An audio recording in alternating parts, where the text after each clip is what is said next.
Lipton Soups present Inner Sanctum Mysteries.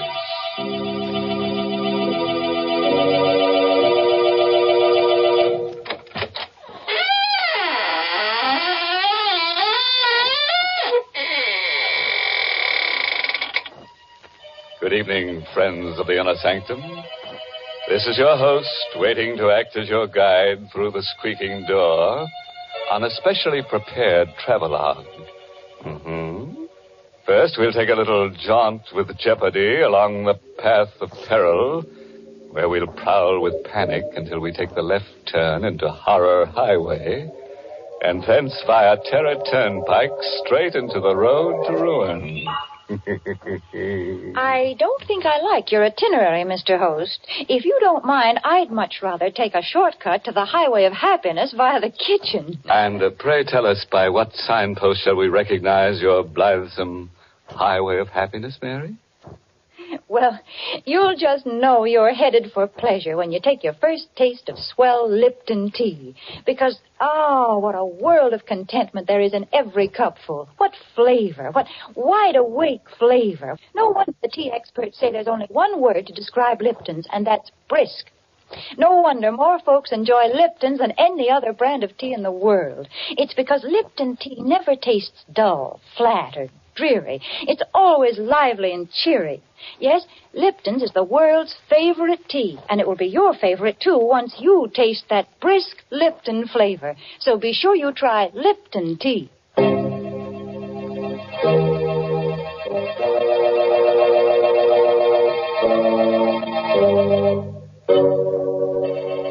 Listen now to the strange tale of a boy and his twin sister, and their dog, and the wreckers of Hurricane Cove.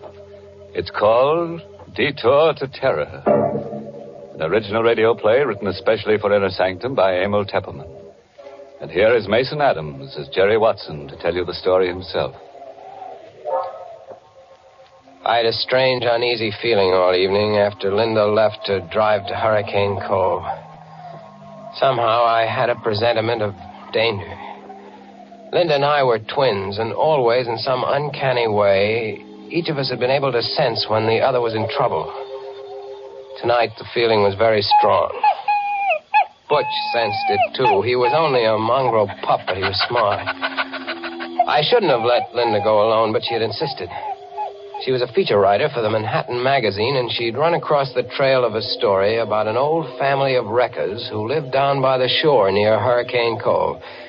The tale went that this family had made a living in the old days by placing false signals on the shore in order to lure ships onto the rocks and then loot them. It was this story that she'd gone to investigate. Unwilling to go to bed with that uneasy feeling lying heavy upon me, I dozed in the chair by the fire with Butch's whine in my ears. It must have been a dream, because I saw Linda's white face floating in a sort of haze. And then I saw the fear in her eyes as she called to me. Jerry! Jerry, help me! Help me! I came awake suddenly with a cold sweat in my face.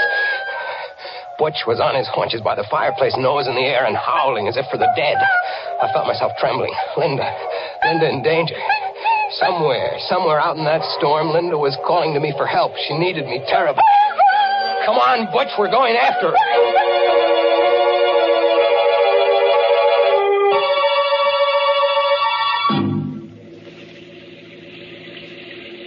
Within 20 minutes, I was speeding through the storm out along Highway 9. I remembered Linda's telling me just what route she'd take.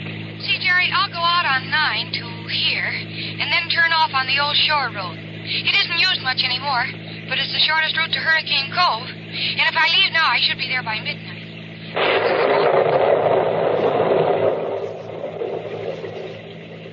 The mist lay heavy on the old shore road, and the rain drove against the windshield, and the swirling fog played strange tricks with my eyes. But I knew I was almost an hour behind Linda, and I had to make time. Now, don't worry, Butch. We'll catch up to her. We'll find her. If I could only go faster. It's fog. I can't see 20 feet ahead of... Hey! It's a red lantern on the road. What? It's a detour sign. Bridge ahead, washed out. Detour. What'll I do, Butch? How do I know what Linda did? Did she drive straight ahead or did she take the detour? I've got to know. I can't sit here waiting. We'll take the detour, Butch, and pray it's the right choice.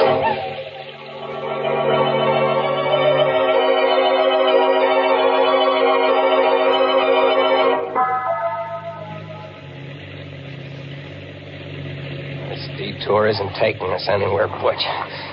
I don't think Linda came this way. Maybe she didn't see the detour sign back there. Drove into the washed-out bridge. Maybe that's what the danger was. No, she couldn't have missed that red lantern even in the fog. She must have turned off. She must have come this way. Hey! There's the car, Butch, stalled in the ditch and blocking the road. It's Linda's car. Come on, let's get to her quick. Gosh, it's coming down and... Never mind the lightning. Let's go. She's not in the car, Butch. I don't see her in the car. Oh, no, she's not in here. Linda! Linda! Where could she have gone, Butch? She was always scared of thunder and lightning. Linda! How can we look for her in the dark and the fog? What is it, Butch? What have you found over there? I'm coming, Butch. I'm coming. Where, Butch? Where? Behind the tree? All right. Linda. She's not... Linda. Open your eyes. It's Jerry, Linda.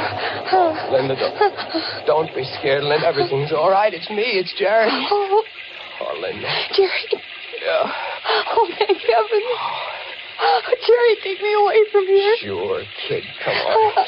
Here, I'll help you out. Come on. My car's over this way. Gee, I must have fainted. I knew you'd come, Jerry. I had a feeling you would. I was afraid it might be too late. Here, get in the car. Yeah. Come on in, Butch.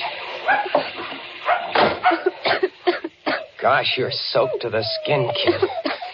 What happened here? Well, there was a man. He was hiding up there behind a tree. The headlights caught him when I got stalled in the ditch. How'd you come to land in the ditch? Well, there's a tree lying across the road. See, look over there. You can just see it in the headlights. Oh, yeah. Oh, I see. Gosh, it's a big one. Must have been struck by the lightning. That's what I thought at first. But when I got out to look at it, I saw that it wasn't struck by lightning. What? Jerry, that tree has been deliberately cut. Linda, are you sure? Sure I am. It's been cut by a saw. The minute I looked at it, I realized it wasn't any accident. Somebody meant to block this road. Great Scott. So I hurried back into the car, and I tried to turn around. I wanted to go back. You couldn't have turned around anyway. This road is too narrow. Yeah, well, I was too scared to realize that. I started backing up, and the rear wheels landed in the ditch. And it was just then that I saw the man. He was coming out from behind the tree, and he was all hunched up so I couldn't see his face. Then when the headlights struck him, he ducked back, and he disappeared. Well, I was afraid to stay in the car, so I jumped out, and I started to run. Then I could hear him coming after me. And I must have tripped, and my head struck something. And that's all I knew till you found me. Are you sure it was a man you saw, kid? Yeah, positive, Jerry. I don't get it. What was the idea of blocking the road? What's the matter, Bush? He hears something. Look over there. Someone running through the woods carrying something. I'm going after him. Careful, Jerry. Look, Butch has that man by the trousers. Oh, he kicked Butch. Hey, you don't have to kick my door. Jerry, be careful. Come on back here, you. Jerry, I'm coming with you. Oh, it's no use. He ran away in the night. Are you all right, Butch? Look, Jerry.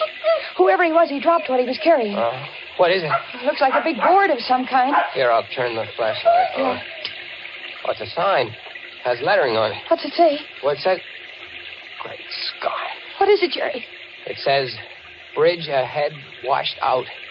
Detour. Jerry, this is the detour sign from the highway. Yeah. They only put it up there to lure you onto this back road. Then they blocked the road with a tree. Kid, it looks like we're in some kind of a trap.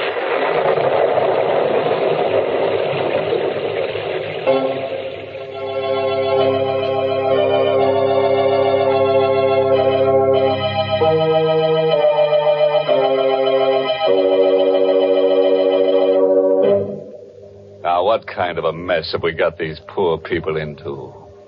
Imagine finding that poor twin sister unconscious behind the tree. And it took Butch to find her, too. I wonder what kind of a tree it was. Oh, probably a dogwood tree. As you can always tell a dogwood tree by its bark. There's poor Linda in all that trouble, and here you go, making puns. I can't help it, Mary. That's my nature. I ought to know it's your nature by now. And I ought to know, too, you can't change people. Take those of us who like to start each day off with piping hot Lipton tea. Why, nothing in the world could change us. In fact, breakfast just wouldn't be breakfast without Lipton's. Lipton tea just seems to go with a bright bowl of gay yellow jonquils, a sunny checked gingham tablecloth, and, of course, the morning paper. Part of the reason is Lipton's deep amber color and tempting aroma. But the big reason breakfast wouldn't be right without Lipton's is Lipton's grand, brisk flavor. It's so lively and tingling with zip. Just a cup or two of Lipton's and your spirits catch on and your day's off to a bright start. Yes, breakfast time or any time is the right time to enjoy Lipton tea. So for real tea-drinking pleasure, ask your grocer tomorrow for brisk Lipton tea.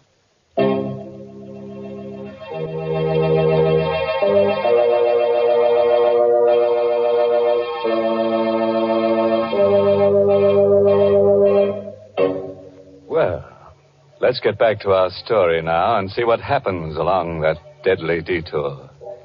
I have a hunch that Jerry and Linda are in for a lot of trouble. Trouble in twins, you know, never come singly. We got back in my car, wet and shivering, Linda, Butch, and I. We tried to figure out what to do. Don't you see, Jerry? This is the way those old-time wreckers used to work. They'd place false signals on the shore so that the ships would be lured onto the rocks. Mm-hmm. You think that phony detour sign back It was there... just like a false signal to a seaman. It lured us onto this back road. When they get good and ready, they'll come for us. Maybe you're right, kid. Well, Jerry, we can't just sit here and wait to be murdered. Look, Linda, up there in the hill through the trees. See those lights? Looks like a big house. Hey, maybe they've got a phone. We could call the police. Uh-huh. And maybe... Maybe what, Jerry? Nothing. You think maybe they're the ones who lured us here?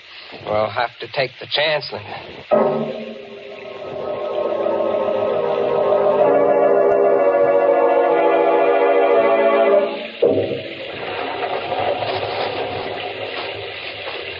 The ground here is so soft.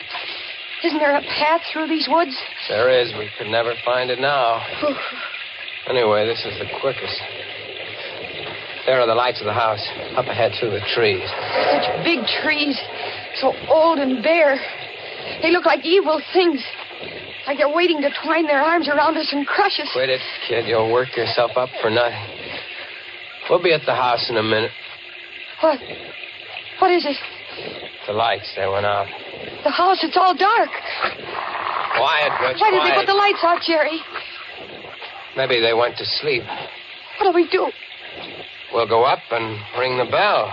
That's what we'll do. Jerry. What? Do you hear that? What? Yeah, someone playing the piano in there. In the dark. Oh, it sounds uncanny. Come on, I'm going to ring the bell.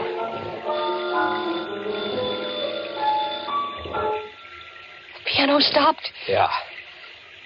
I think I hear someone coming. Still no lights. It gives me the creeps. Someone's opening the door. Good evening. Caught in the storm, eh? Won't you come in? Your lights, aren't they working? How stupid of me. I'd forgotten. Here. That better? Yeah, yes, thank you. I'm Jerry Watson. This is my sister, Linda. This is Butch. How do you do? My name is Considine. Gregory Considine. And you're quite welcome, I assure you. Mr. Considine, there's been a tree cut across the road down there. Tree? Cut? You mean struck by lightning? Well, I don't think so, sir. I think it was done deliberately. I'd like to use your phone to call the police. I'm so sorry. The phone is out of order. The storm, you know. I'm sure you must be mistaken about the tree. But you must be soaked through and through. Please follow me into the library. I'll get you some dry clothes. Jerry, did you see his eyes? He's blind. That's why I was playing the piano in the dark. Right in here, please. It's a nice crackling fire. You can warm up while I ring for my handyman. Matt will be here in a moment. I heard what you said to your brother, Miss Watson. Oh, I'm sorry. Not at all. I managed quite well. You live alone here, Mr. Considine? Just my brother Vincent and I, and Matt, of course. We seldom see strangers here. No one uses this old back road. Mr. Considine, someone put a phony detour sign out on the main road. Really? Sounds almost incredible. Ah, here's Matt.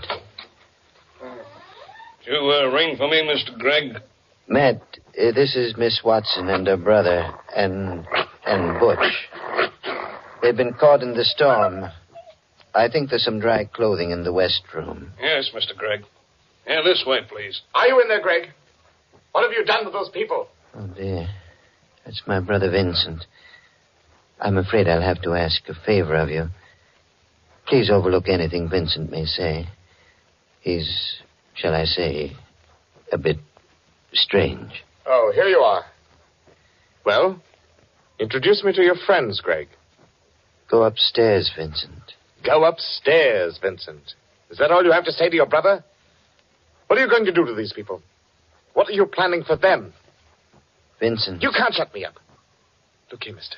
And young lady, take a bit of advice from me. Don't stay in this house overnight, or you'll never live to see the morning. Get out, quick. Matt, you know what to do. No. Yes, Mr. No, Gregg. please, keep away from me, Matt. Keep away. I warn you, mister, get your sister out of it. No, hey, let go of me, Matt! Hey, he knocked him Out! I regret that it was necessary, Mr. Watson. Vincent is difficult at times. Please pay no attention to what he said. I'm very sorry that you had to witness this painful scene. Matt, please carry Mr. Vincent upstairs and lock him in his room.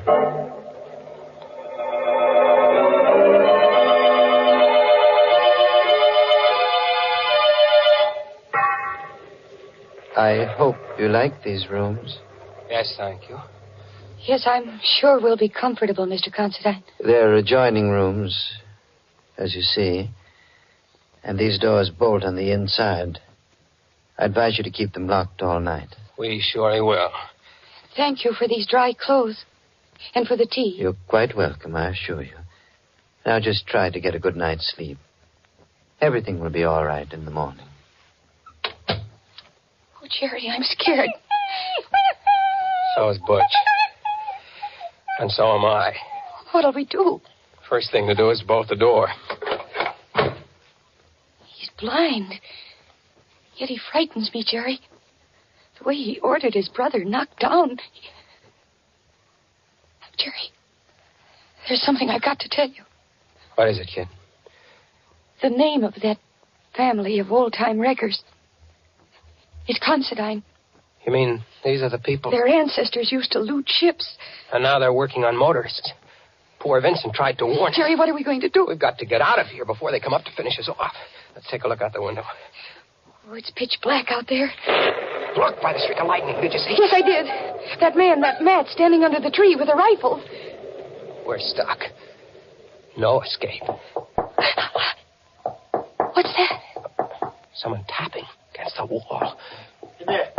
Can you hear me? Who is it? It's Vincent. I'm in the room next door to you. It's locked on the outside. Can you get me out? We'll be right there. Quiet, Butch. Oh, Jerry, maybe there's a chance if Vincent will help us. Come on, kid. Yeah. No noise. Shh. Come on. Here, this is the door. Look, it's bolted on the outside. They must keep him locked up all the time. Well, here goes. Vincent? Here I am. Don't make any noise. My brother has ears like a cat. And don't let him fool you. He may be blind, but he's more dangerous than any man who can see. How are we going to get out of here? Matt's watching outside with a rifle. Listen. The piano. My brother is amusing himself in the dark. He always plays the piano when he has something on his mind. Do you know any way for us to get out of here? Well, there's only a slim chance. Now listen to me carefully. The only chance is to get out the back way. But you have to pass the open living room door downstairs. And Greg is in there at the piano. And what'll we do? Oh, you wait here. I'll go down first and see if they've left the cellar door unlocked. I'll come back for you. Please, don't move until I return. Be careful. Don't worry. I will. Jerry, what'll happen if Greg hears him? Greg will probably call Matt and he'll lock him up again. And what'll become of us? We'll worry about that later. Jerry, he stopped playing. Yeah. Do you think he heard Vincent coming down?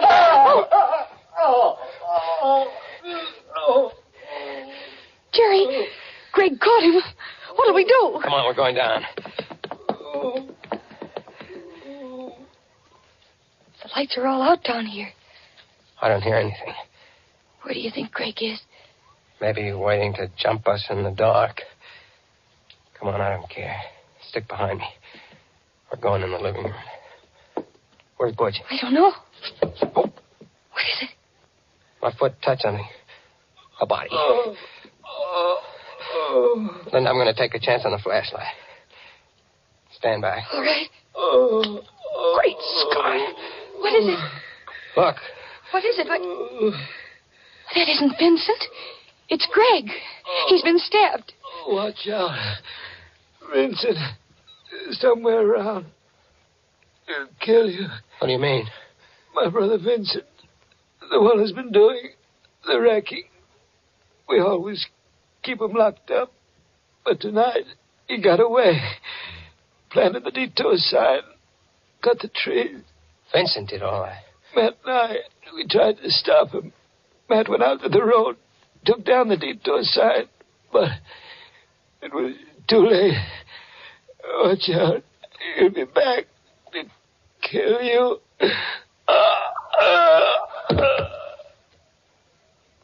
He's dead. Jerry. Poor Greg.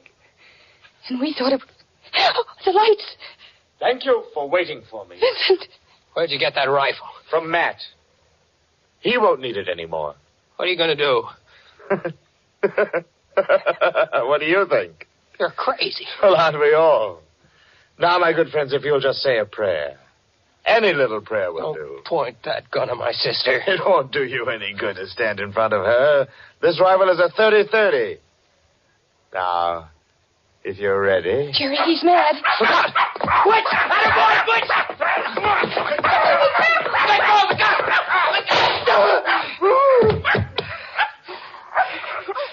The gun went off in his face. Oh, Jerry. Take it easy, kid. He's dead. Don't look at him. He isn't pretty to look at. Butch, you did all right. Oh, kid, you can write your feature story now. The story of the wreckers of Hurricane Cove. And it'll be under your own byline, too. Oh, I'm going to write it under a double byline, Jerry. The Wreckers of Hurricane Cove by Linda Watson and Butch.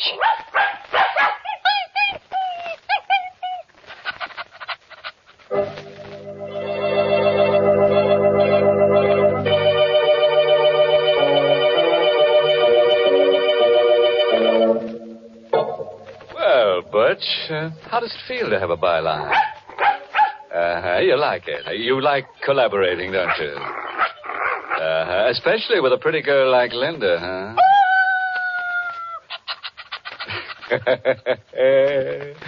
Which just goes to prove that there's a little bit of wolf in the best of dogs. But do you know the difference between a wolf call and a wolf whistle, Mr. Host? Let me think. When a fella gives a wolf whistle, he's starved for love. And when he gives a wolf call, he's just plain starved. In which case, there's just one thing to do. Feed him. But if you really want to appeal to his better nature, see that he winds up every meal with a good big cup of satisfying Lipton tea. Men certainly go for that brisk Lipton flavor. It's so lively and full of zip. So make a note right now to ask your grocer for Lipton tea tomorrow morning. Once you taste full-bodied Lipton tea, you'll know why you find Lipton tea in more teacups than any other brand of tea in the world. For Lipton is tea at its delicious best. Start enjoying it real soon. Get the tea with brisk flavor. Get Lipton tea.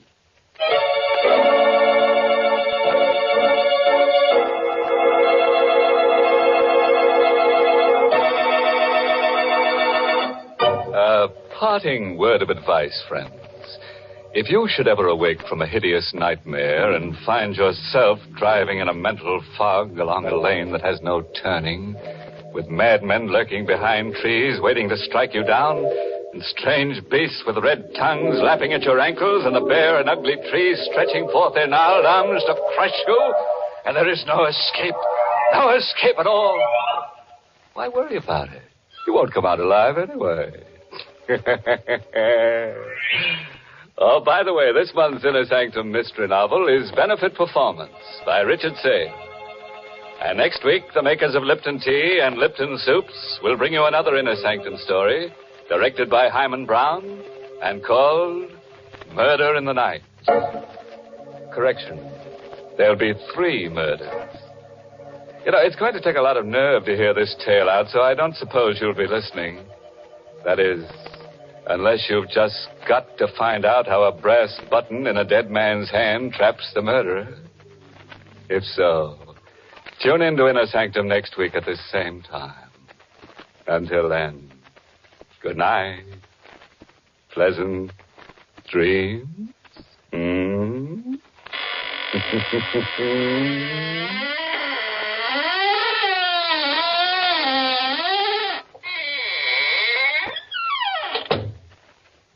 Friends, here's a good way to lead off a meal. Serve quick, grand-tasting chickeny Lipton's noodle soup. The first taste of Lipton's noodle soup takes you back to Grandma's own country kitchen. But you get Grandma's results in a jiffy, because Lipton's noodle soup is a real old-fashioned noodle soup with oodles of tender noodles in savory golden broth that's easy to fix and costs little. Ask for Lipton's when you ask for noodle soup, and you'll hear your folks ask for more. And tune in next week for another Inner Sanctum mystery.